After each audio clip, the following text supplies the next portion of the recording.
Well, Pokemon Legends Arceus has arrived as the first big first-party potential blockbuster of 2022, and Gamefreak and the Pokemon franchise have been in a rut, and fans have been calling for a shake-up in terms of mechanics, and Pokemon Legends Arceus is a step in the right direction. Yeah, when it was first announced, we wanted to hail it as Pokemon Breath of the Wild. However, it turned out much more like Pokemon Monster Hunter. However, there are some real improvements here, and they do have me really optimistic for the future of the Pokemon franchise once again. Well, Pokemon is one of the most successful entertainment franchises out there in the world right now. You know, the Pokemon company literally prints money off the back of the Pokemon game, such as Brilliant Diamond and Shining Pearl. We've had Sword and Shield recently, and also the ever-present Pokemon Go.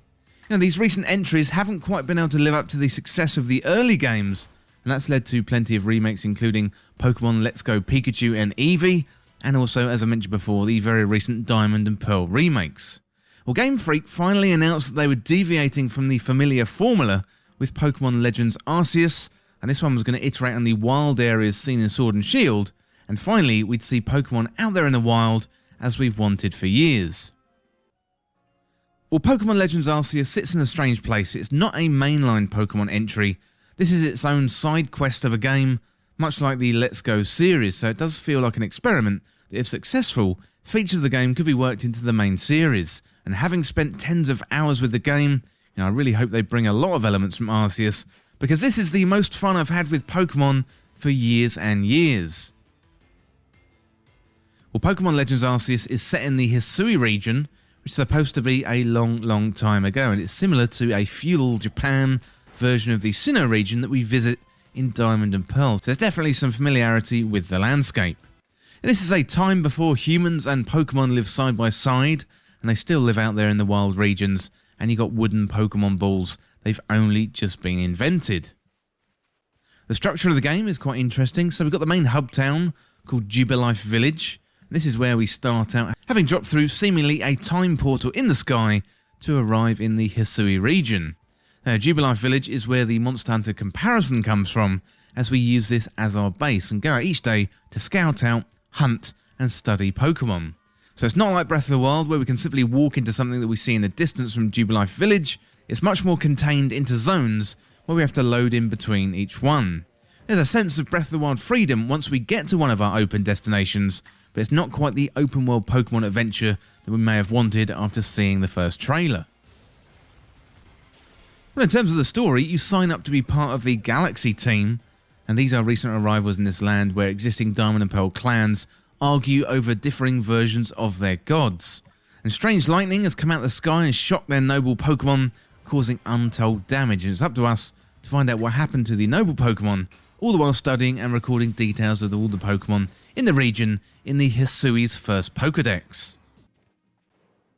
Well, our Pokedex here is a book, and we have to study, catch and carry out multiple tasks per Pokemon to learn all about them, and there's plenty of inspirations from Pokemon Go here in the observation techniques, which is a nice touch and a decent departure from the long-standing mechanics that we've been playing over and over for 20 years. And each Pokemon has a long list of research tasks. For example, you have to catch them a certain amount of times, battle them to observe moves, and also defeat them in battle. There's a variety of ways to catch the Pokemon, by sneaking up on them without them seeing you and hitting them on the back with a Pokeball, and that caused them to be confused. And there's a decent variety to the quests, which offers up some good variation in the gameplay. So this is where the gameplay loop starts to form. So rather than starting out in a town, heading up the road and battling Pokemon along the way through random battles, and working your way through a list of gym leaders, here there's no gym leaders or random encounters. It's all very refreshing. So in Pokemon Legends Arceus, we see Pokemon out there in the wild, and it's great to see their relative size compared to you and also your Pokemon. So a Slowpoke, for example, is huge, whereas Pikachu is really small. So as you make your way through the Hisui region, you're going to collect research points by filling out your task list in the Pokedex. And research points, they're like XP, and they lead to leveling up and gaining star ranks in the Survey Corps. So rank up your stars and complete the main story quests, and areas are going to open up with newer, higher level Pokemon. And the gameplay loop doesn't sound very enticing on paper, but once you get stuck into it, it's definitely the most satisfying and addicting Pokemon experience that I've had for many years. I found Sword and Shield plus Diamond and Pearl a little bit of a slog at times, but here I'm quite happy to spend hours and hours researching and definitely catching those Pokemon. Arceus has plenty of personality, so the idle animations of the Pokemon, they're fantastic, and it definitely breathes life into them. You got the audio cues and the little sounds that you hear when you're out there in the wild, the patter of rain, the little burst of fireworks when you successfully catch a Pokemon. It feels like Gamefreak has injected new life into the franchise with all of these little touches. I can't really point to a single thing, but there's loads of little things which all add up to a better gameplay experience. So Pokemon has always been about catching, but Pokemon Legends Arceus adds a little something extra here too. For example, you can walk or sneak up on your Pokemon and throw rudimentary wooden Pokeballs at them to catch them. So then there's a little wait, and then they either burst out of the trap or get caught. And often you have to sneak around because some Pokemon have the need to run away. So I spent hours trying to catch an Eevee, which is a rare spawn early on in the game, only for her to run away a few times, which is very, very frustrating. Although saying that, it did motivate me to come back, and I did eventually catch my Eevee. Well, catching the Pokemon has definitely been reinvigorated, and to accompany this, there's a decent crafting set of mechanics too. So crafting has had its place in the previous Pokemon entries, although here it's much more front and centre. So for example, you've got a crafting bench in the main town, plus you've got a little mobile crafting unit that you can take out on your excursions. The landscape is full of crafting materials such as berries in the tree, healing plants on the ground, and you can combine these together to make potions and revives for your Pokemon that help them out in the battle.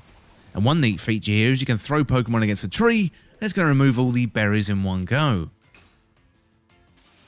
Well, the battle system has been given an overhaul too, so it is still turn-based, but there's loads of quality of life improvements here. For example, you can move around when you're battling. That shouldn't be underestimated how much this improves battles.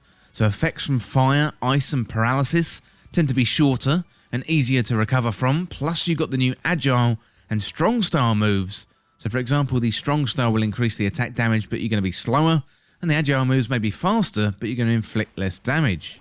The battle system is probably the area of the game most similar to other Pokemon games, and unfortunately not in a good way, so the turn-based nature of battle can sometimes feel a little bit random. For example, the Pokemon you're fighting might have 2 turns in a row, and there's little to explain why. You could argue that Gamefreak wants to not veer too far away from the main Pokemon formula, but when you've experimented in so many other areas, why not try it here too in the battle system? We got Alpha Pokemon and the mini-boss encounters which switch things up in the battles and offer plenty of challenge. You're going to be out there roaming out there in the wild, and you'll come across a very large Pokemon with glowing red eyes, indicating it's an Alpha. So quite often these are multiple levels above you and could quite literally hand you a beatdown. Then you've got the noble Pokemon boss battles too. They're really, really fun, and they're huge, godlike Pokemon. They're revered by the people of the island, and they're enraged. Now we have to throw their food at them in the form of calming balms. Well, the name sounds a bit silly, and the concept is pretty weird, plus the controls aren't great either.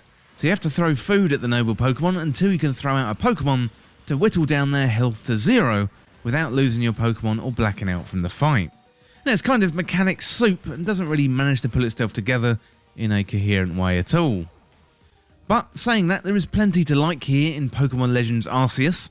I love the exploration, the crafting, and collecting Pokemon. All that feels great.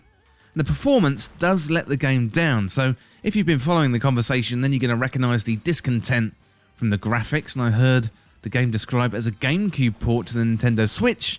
And it does beg the question why Gamefreak, who owns the largest entertainment franchise in the world, why they can't manage to have up-to-date graphics in their games. So The Legend of Zelda Breath of the Wild, a 5-year-old game at this point, looks much, much better. The characters and the Pokemon don't look too bad at all. It's the environments that really let the game down. Textures and scenery pop in all too often, and the grass, for example, looks absolutely terrible. It does make you wonder why Legends Arceus is in the state that it's in. It may be down to the fact that Game Freak sells hundreds of millions of copies of the game, and they don't really need to polish it. They just know they're going to get sales. However, if they did, it would take the game from being an average game to being a really, really great game. With the right graphics and performance, which could easily be attained on Nintendo Switch, this could have been one of the best games of the year for sure. So there's enough innovation here, it could have been a great Pokemon entry. Unfortunately, it's totally let down by the performance. I do understand it was developed in only a few years, but if that's the case, slow down a bit and take your time. We literally just got some remakes late last year in November or December, and it always seemed that the release of Brilliant Diamond and Shining Pearl was going to be too close to this release.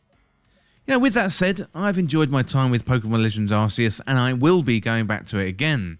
The story is a little weak, and the sheer amount of dialogue at the start of the game is funny. There's just way too much and no voicing acting in the game, and it does feel like you're just waiting and waiting and reading. But it's the gameplay, the exploration, catching Pokemon, actually seeing your Pokemon out there in the wild for the first time, relatively sized against one another. It is really, really good. So if you're a fan of the franchise, I definitely recommend picking this one up. And it really does give me hope for the future of the franchise. And it's going to be really interesting to see where we go from here, and which elements from Pokemon Legends Arceus Gamefreak decides to keep in future releases. Well, the game was developed by Gamefreak, it was published by Nintendo and the Pokemon Company, it's released for Nintendo Switch, and it originally came out on the 28th of January 2022. Well, that is it for my review of Pokemon Legends Arceus. Definitely a little bit of a mixed bag, but as I said, it's the most fun I've had with a Pokemon game in years. Recently played through the Brilliant Diamond and Shining Pearl remakes, and to be honest, about halfway through I did get really bored.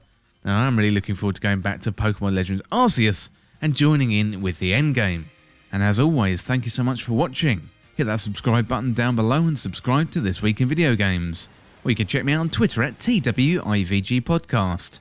If you enjoyed this video and found it useful, liking and sharing the video would really help me out. Otherwise, check out the other videos on the channel. Well, thanks again, and I'll see you soon.